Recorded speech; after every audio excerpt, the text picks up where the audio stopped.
Would you like to do so now? Well, they're here. You're on national television. Would you like now to apologize to the victims who have been harmed by your product? Show them the pictures. Would you like to apologize for what you've done to these good people? I'm sorry for everything that you've all been through. It's terrible. No one should have to go through the things that your families have suffered. And this is why we invested so much and are going to continue doing industry-leading efforts to make sure that no one has to go through the types of things that your families have had to suffer.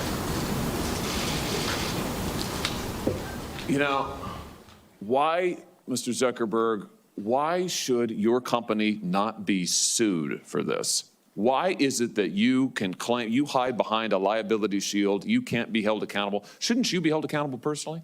Will you take personal responsibility? Senator.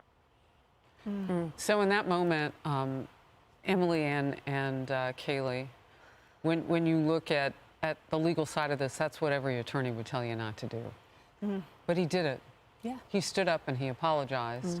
And now you hear the hearing goes on and it talks about what the adjudication might look like, the process might look like from here on out. That was the right thing to do. Look, as a mom, and I was just having this conversation yesterday with two other moms, we have 4-year-olds.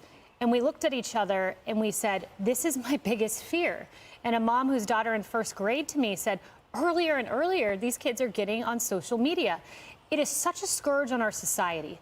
And I would argue in many ways the same way alcohol was with young people before it got banned, that you heard applause there when you asked Mark Zuckerberg to apologize. You heard applause when Lindsey Graham spoke very passionately to these big tech leaders.